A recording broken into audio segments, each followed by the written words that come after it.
Hello friends, आज हम इस वीडियो में क्रुस्कल्स एल्गोरिथम को डिस्कस करने जा रहे हैं। इसके सारे इंपॉर्टेंट पॉइंट्स को डिस्कस करने जा रहे हैं। ये होता क्या है, इससे क्वेश्चन को कैसे सॉल्व करते हैं वो देखेंगे। और ये कॉलेज लेवल, यूनिवर्सिटी लेवल और कम्पिटिटिव एग्जाम्स के लिए इम्पॉर्टेंट होता है। हमने इससे पहले स्पैनिंग ट्री की वीडियो डाली है और मिनिमम स्पैनिंग ट्री की भी वीडियो अपलोड की है। सो अगर वो वीडियो को नहीं देखा है तो आप उसे जा करके देख ले, क्योंकि उसकी प्रॉपर्टीज यहाँ पे यूज होगी सो दैट कि आपको इस वीडियो की चीजें अच्छे से समझ में आ जाए। तो उस वीडियो का लिंक मैंने ऊपर आई बटन में दे दिया है और नीचे डिस्क्रिप्शन में भी दे दिया है, आप वहां से जा करके देख सकते हो। अगर आपको पहले से पता है इसके बारे में, स्पैनिंग ट्री के बारे में, उसकी प्रॉपर्टीज के बारे में, तो आप यहाँ से कंटिन्यू कर सकते हैं। अगर आप हमारे चैनल पर नए हैं तो चैनल को सब्सक्राइब कर ले और वीडियो को लाइक शेयर कर ले और please press the bell icon so that आपको जितनी भी लेटेस्ट नोटिफिकेशंस है वो आपको मिल सके। तो चलिए हम स्टार्ट करते हैं। Kruskal algorithm. अगर हमें minimum cost of spanning tree find out करना है तो इसके लिए हमारे पास दो एल्गोरिथम होता है। पहला होता है क्रुस्कल एल्गोरिथम एंड सेकंड होता है किप्रिम्स एल्गोरिथम। तो क्रुस्कल एल्गोरिथम में पहला इंपॉर्टेंट पॉइंट क्या हो जाता है कि number of vertices should be same and second point हो जाता है कि सेकेंड पॉइंट ये हो जाता है कि number of edges should be n-1 होना चाहिए एंड थर्ड पॉइंट होता है कि इसमें साइकिल नहीं बनना चाहिए, लूप नहीं क्रिएट होना चाहिए। तो नंबर ऑफ वर्टाइसेस, ये हमारे पास गिवन ग्राफ है। सबसे पहले हम यहाँ पे क्या करेंगे कि जितने भी नोड्स है सबको पहले हम काउंट कर लेंगे। नंबर ऑफ नोड्स कितने हैं, तो यहाँ पे 6 है, 1 2 3 4 5 6। तो हमने सबको पहले काउंट कर लिया। इसको बनाने का यही ट्रिक है कि सबसे पहले आप जितने भी नोड्स है ना सबको काउंट कर लो। देन उसके बाद क्या करो कि जितने भी नंबर ऑफ नोड्स है उसको काउंट करके उसको एक साइड ड्रॉ कर लो। ठीक है, ड्रॉ कर लिया। देन उसके बाद क्या करेंगे, हमें इसमें फाइंड आउट करना है सबसे कम एज वाला नोड। तो हमने यहाँ पे देखा कि सी से बी भी कम है और सी से एफ भी कम है, तो हमने क्या किया, दोनों को ले लिया। ठीक है, और इसको बनाते टाइम में हमें ये ध्यान देना है कि साइकिल क्रिएट नहीं होना चाहिए, क्योंकि अगर साइकिल क्रिएट होगा तो फिर स्पैनिंग ट्री नहीं बनेगी और लूप भी क्रिएट नहीं होना चाहिए, लूप साइकिल। और देन उसके बाद हमने ये दोनों को ड्रॉ कर लिया। फिर उसके बाद हमारे पास कौन सा नोड आ रहा है जिसकी एजेस कम है, तो इसकी जिसकी कॉस्ट कम है, तो यहाँ पे 3 है, ये भी 3 है, ये भी 3 है। तो अब हमें इसमें से लेना है, कोई भी ले सकते हैं आप इधर से।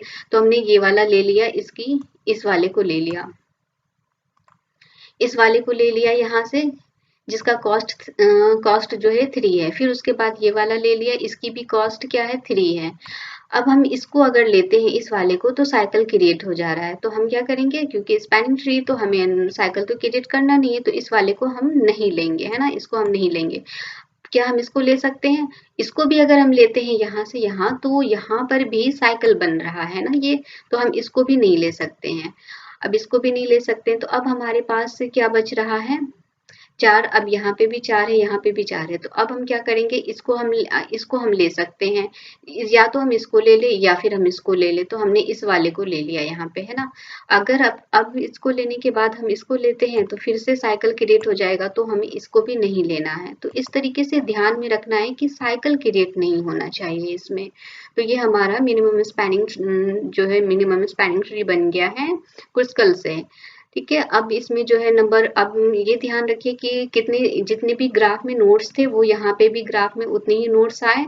6 नोड यहाँ पे भी है, और लेकिन क्या होना चाहिए, n-1 एजेस होना चाहिए। तो यानी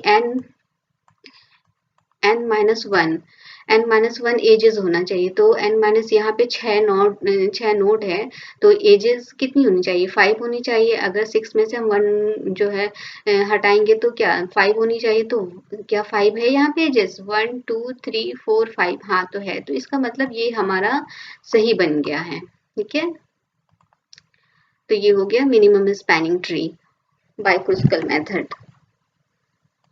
और ये प्रिम्स और क्रुस्कल दोनों जो है ग्रेडी अप्रोच को फॉलो करता है। इसमें होता क्या है कि क्रुस्कल क्या करता है कि पूरे ग्राफ को ना इंडिविजुअली ट्रीट करता है और जितने भी नोड्स है ना उसको सॉरी एक फॉरेस्ट की तरह ट्रीट करता है। ग्राफ्स को क्या करता है, फॉरेस्ट की तरह ट्रीट करता है और नोड्स को जो है हर नोड्स को इंडिविजुअली ट्रीट करता है ये। अब ये ग्राफ जी है तो ये क्या है, यह सब ग्राफ ऑफ जी है ना, ये सब ग्राफ ऑफ जी है। लेकिन इसे हम मिनिमम स्पैनिंग ट्री क्यों कहेंगे, मिनिमम स्पैनिंग ट्री क्यों कहेंगे, क्योंकि यहाँ पे क्या हो रहा है, अगर इसके हम कॉस्ट का सम कर रहे हैं, कॉस्ट बोले तो यहाँ पे 4 2 2 3 और 3, इन सबों को अगर हम यहाँ पे सम कर दे रहे हैं तो क्या हो रहा है, it is coming to be 14। ठीक है, तो ये है इसका सबसे मिनिमम कॉस्ट निकल कर आएगा। लेकिन प्रिम्स एल्गोरिथम में क्या होता है कि हम जब इसमें क्रिएट करते हैं प्रिम्स एल्गोरिथम में ट्री को, तो उसमें कनेक्टिविटी का ध्यान देना पड़ता है। अगर हम एक नोड पे हैं तो यहाँ पे से हमें जो भी मिनिमम एज का मिलेगा, जो भी मिनिमम एज का नोड मिलेगा हम उस पे जाएंगे। फिर यहाँ पे अगर हम आगे तो यहाँ पे से हमें जो भी मिनिमम एज का नोड मिलेगा हम यहीं पे से हम उस नोड की ओर बढ़ेंगे। अगर उसके आगे हमें कहीं पे से मिल रहा है, यहाँ पे से हमें कहीं पे मिल रहा है कम एज का, तो हम यहाँ पे नहीं जाएंगे, हम यहाँ से होते हुए फिर हम यहाँ पे जाएंगे, तब जाकर के ये बनेगा। इसमें कनेक्टिविटी का ध्यान देना पड़ता है। लेकिन क्रुस्कल में क्या होता है कि हमें कहीं पे भी मिल गया कम एज का तो हम वहां पे जंप कर जाते हैं। मतलब इसमें क्रिएट करते के टाइम में जो है डिसकनेक्ट रहता है नोड, लेकिन जब कंप्लीट हो जाता है तो फिर सब सारे जो है कनेक्ट हो जाते हैं और इसमें स्टार्टिंग से कनेक्टिविटी बनी रहती है प्रिम्स में, तो ये डिफरेंस भी हो जाता है। तो फाइनली इसका ये क्रिएट हो गया है minimum spanning tree Kruskal algorithm से, तो इसका कॉस्ट आ रहा है 14।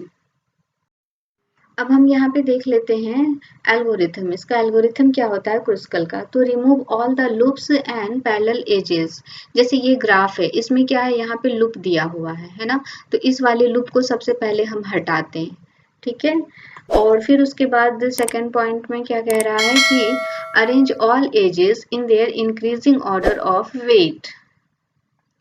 इसमें क्या होता है कि फिर सभी एज को हम उसके बढ़ते हुए क्रम में जो है अरेंज करेंगे, है ना, अरेंज करते, देन उसके बाद थर्ड क्या है, थर्ड पॉइंट क्या कह रहा है कि add all edges which has the least weightage, है ना। इसमें क्या करते हैं कि सभी एज को जोड़ेंगे जिसका जो है कॉस्ट सबसे कम होगा। इसी तरीके से जोड़ते जोड़ते जिसका एज वेटेज कम हो हम स्पैनिंग ट्री क्रिएट कर लेंगे। ठीक है, तो आई होप फ्रेंड्स कि आपको वीडियो पसंद आया होगा और क्रुस्कल एल्गोरिथम आपको समझ में आ गया होगा।